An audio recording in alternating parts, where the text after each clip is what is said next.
It is 1956 in northwestern Minnesota, and a farmer is losing a fight with his own land. He sits on a two-wheel drive tractor rated at 52 horsepower, a Massey-Harris 55, one of the most powerful production farm tractors money can buy in the United States. He is trying to plow 2,000 acres of Red River Valley clay. The rear wheels spin. The front end lifts off the soil when the plow bites deep. He crawls across the field in narrow passes, grinding through heavy black earth at walking speed, and the season does not care how hard he works.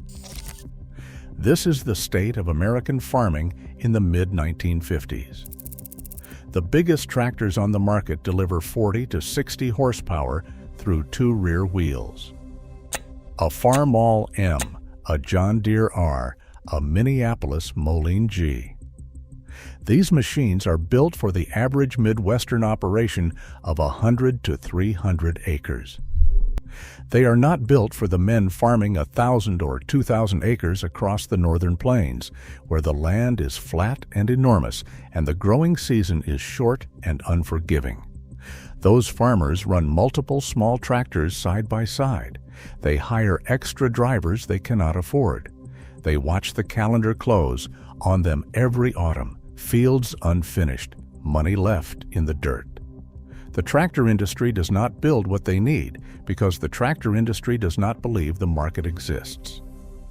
What the land demands is a machine with enough horsepower to pull wide implements at speed, with power delivered to all four wheels so it does not spin and sink, and with a frame that can somehow turn despite its size. That machine does not exist anywhere on Earth in 1956. It will exist by the spring of 1958, and it will come not from a factory, but from a converted dairy barn on a family farm 8 miles west of St. Hilaire, Minnesota, in Pennington County, where a father and his two sons are about to decide that if no one will build the tractor they need, they will build it themselves. John Steiger and his wife Ella settled on the Brant Farm in Pennington County in the late 1920s. The property is roughly 140 acres of farmland surrounded by forested land. John clears the woods by hand, seeding and harvesting and plowing with horse-drawn equipment. By the 1930s, he buys his first tractor, a Rumely, and later a Twin City. He is always looking for the next way to make the operation more productive. John and Ella raised 3 children in the farmhouse: Maurice, born in 1928, Douglas, born on June 22, 1933, and Geraldine, born in 1935. Ella develops Parkinson's disease. John cares for her while running the farm. By the mid-1950s, the Stiger operation has grown to 2,000 acres. John and his sons each own their own land, but they share equipment, labor, and ambition. Poor weather in the middle of the decade squeezes them. Douglas and Maurice start doing custom work for neighboring farmers to bring in extra cash, but the custom jobs pull them away from their own fields. The logic that follows is simple and irreversible. If they had one tractor powerful enough for John to handle all the tillage work alone, Douglas and Maurice could earn money on the side without the farm falling behind. They consider buying a Wagner, one of the few large machines available, but the cost is too high. They visit E.O. Peterson, president of Union State Bank in Thief River Falls, who listens to their plan, encourages them to build the tractor, and loans them the money. Douglas is 24 years old. He has no engineering degree, no formal training in draftsmanship beyond a high school architectural drawing class. What he has is the ability to see a machine in his head and draw it on paper. Maurice is 29. He is a diesel mechanic, a welder, a steel fabricator. John is the blacksmith. Together, they embody a single idea that will drive every machine they ever build. If no one makes the tractor the land demands, build it yourself from whatever is available. In November of 1957, the three Steigers walk into a dairy barn that has been empty of cattle since they sold the herd, and they begin. They scrounge used parts from salvaged mining and construction equipment, much of it hauled down from the Iron Range in northeastern Minnesota. Dart ore truck axles, a Detroit diesel engine pulled from an Allis-Chalmers crawler, an articulation pivot adapted from earth scraper design. New tires and hydraulic components are the only parts they purchase new. The tools in the barn are a cutting torch, an arc welder, a small turning lathe, and the miscellaneous hand tools found on any farm.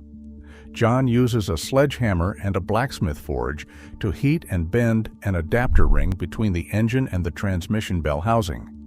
They use an electric 9-inch angle grinder to smooth weld seams. There is no assembly line. There is no engineering department. There is a barn, a loan, and a winter. By the spring of 1958, Stiger No. 1 is finished. The machine weighs 24,000 pounds. Its Detroit diesel 671 engine produces 238 horsepower, roughly 4 times the output of the best production farm tractor in America. It rides on 23.1 by 26-inch tires, the largest agricultural tires available, all 4 the same size, all 4 driven. A Fuller 10-speed transmission sends power through a transfer case the Steigers designed and built themselves, the only fully custom component in the entire drivetrain. The frame is 20 feet 3 inches long, 9 feet 10 inches wide, and 7 feet 10 inches high to the top of the hood.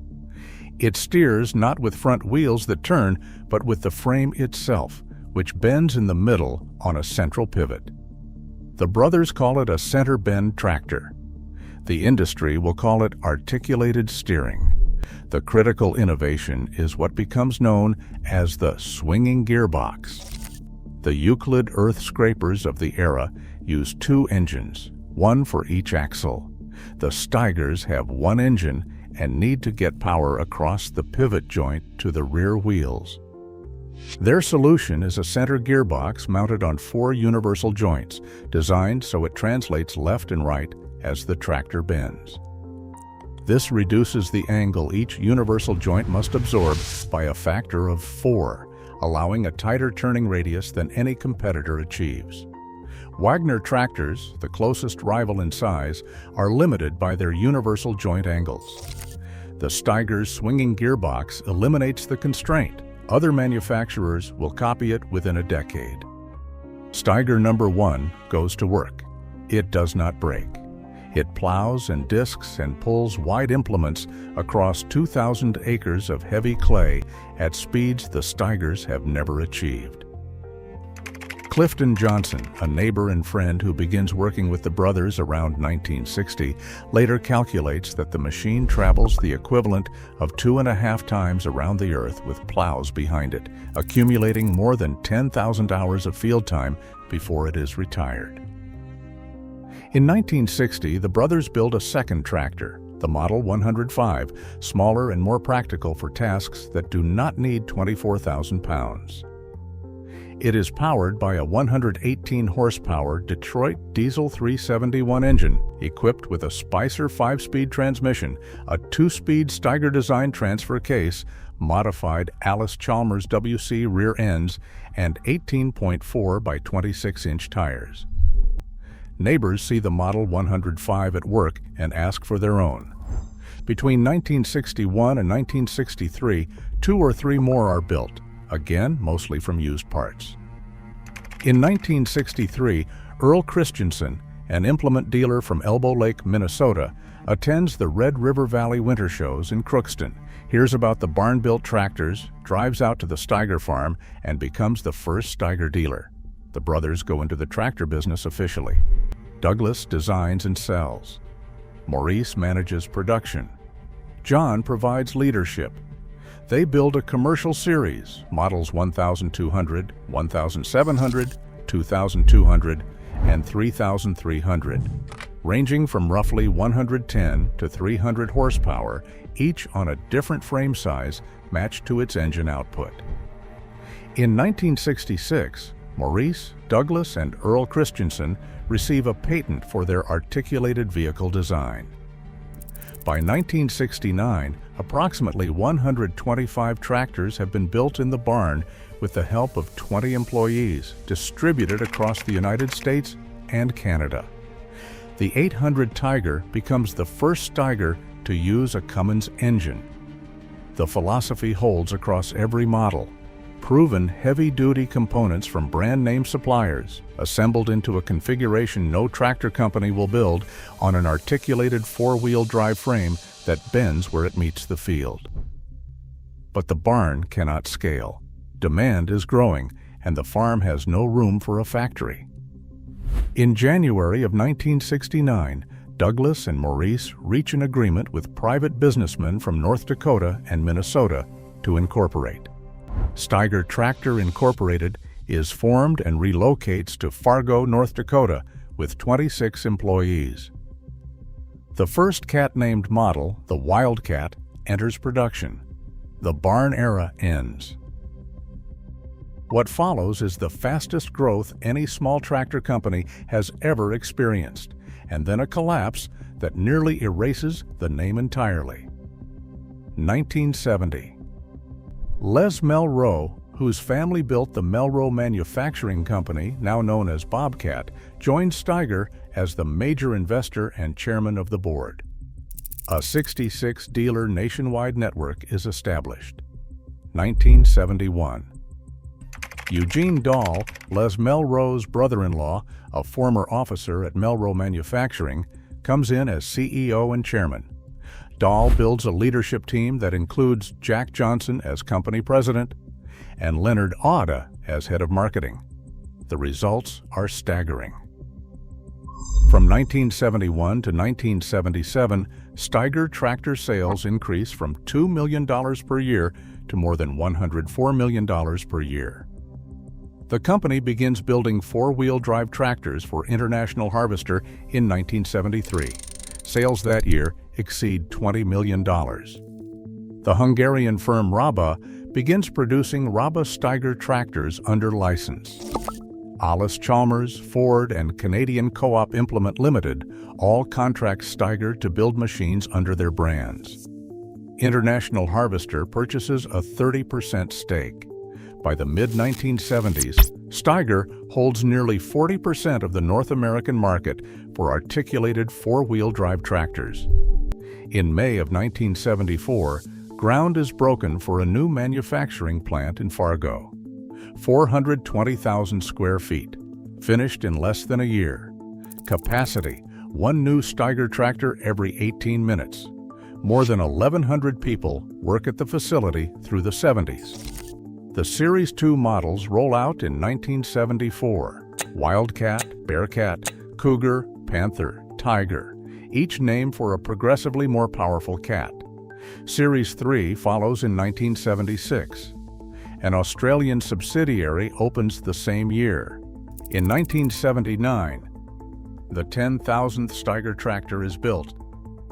Then the land shifts under them. The worldwide farm crisis of the 1980s is the worst agricultural downturn since the Great Depression. Commodity prices collapse. Interest rates spike. Farm debt becomes unserviceable. Land values fall by half in parts of the Midwest. Farmers stop buying equipment. The 420,000 square foot factory, built for peak production, begins to empty. International Harvester, fighting its own existential crisis, sells its 30% Steiger stake to Deutz Feuer of Germany in 1982. Year by year, the plant runs further below capacity.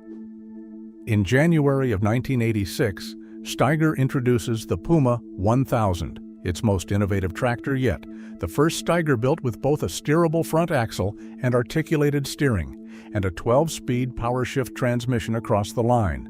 It does not matter, there are no buyers.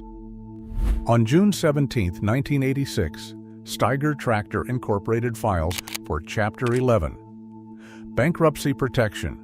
The Fargo plant is operating at 25% capacity. Nearly $50 million in debts hang over the company. The Steiger brothers are no longer running the operation.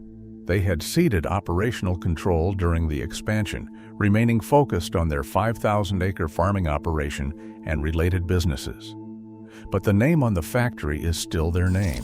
What saves it is not sentiment, but industrial logic.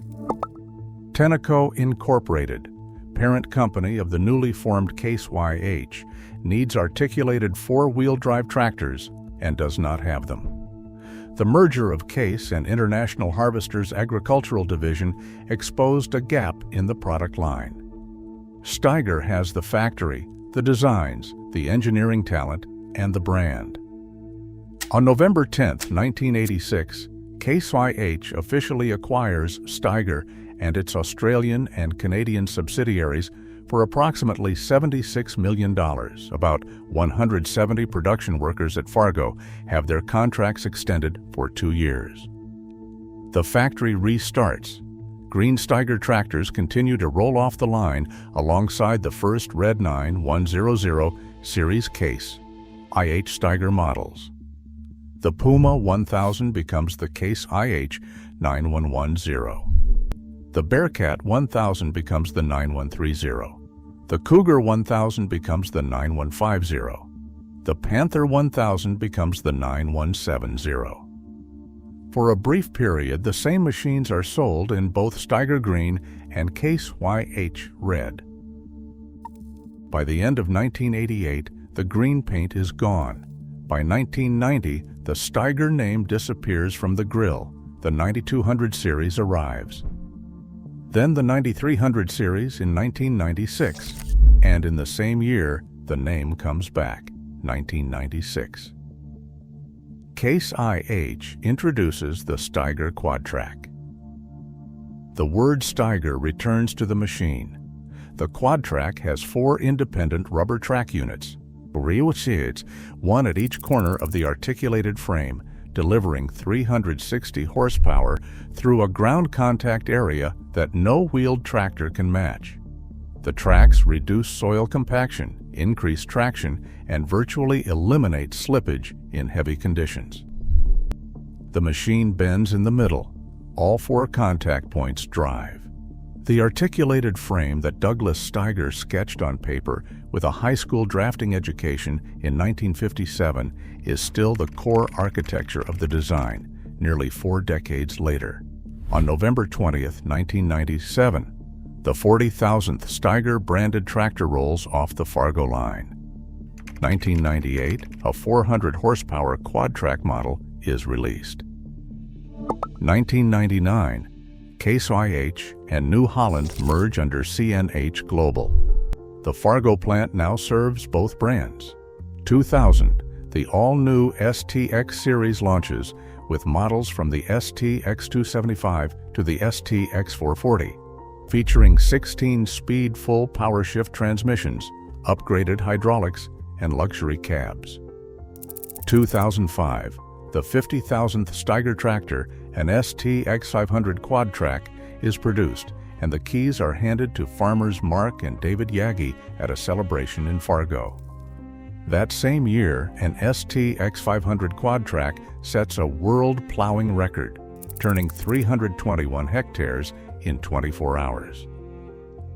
In August of 2025, Case IH unveils the Steiger 785 Quadtrac at the Farm Progress Show in Decatur, Illinois.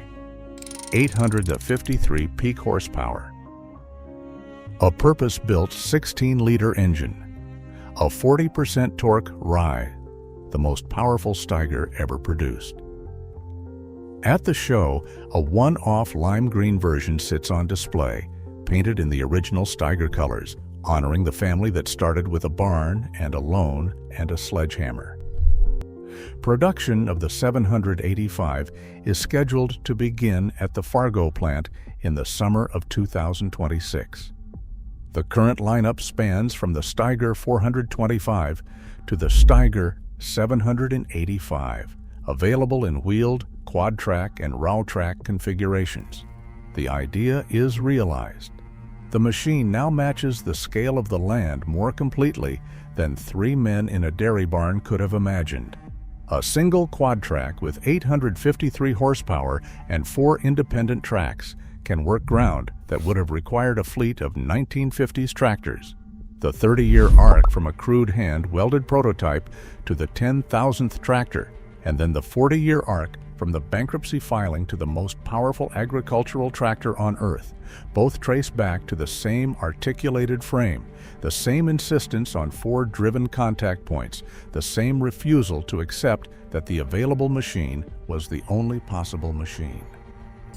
John Steiger never fully retired.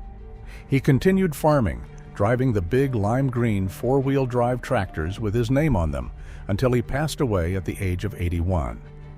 He had begun with horse-drawn equipment on a 140-acre homestead and lived to see his family's machine become the standard for large-scale farming across the world. Douglas Steiger turned 90 on June 22, 2023. In early March of that year, Case IH invited him and his family to a gala for Australian and New Zealand dealers. Stiger No. 1 was on display. Dealers lined up to meet him. Case IH produced a tribute video for his birthday. He was living in Thief River Falls, Minnesota, the same corner of the state where the barn stood. In 2018, the Association of Equipment Manufacturers inducted John, Maurice, and Douglas Steiger into its Hall of Fame for their contribution to agricultural engineering. In 2015, the Steiger family entered the Northwest Minnesota Foundation's IDEA Hall of Fame.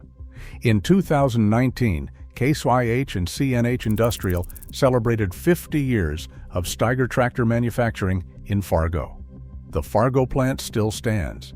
It produces Case 1H Steiger and quad-track tractors, New Holland T9 models, and Case construction wheel loaders. The machines are sold through a network that spans more than 160 markets and 10,000 dealers worldwide. Modified Steiger quad tracks have been shipped to Antarctica for the Australian Antarctic Division.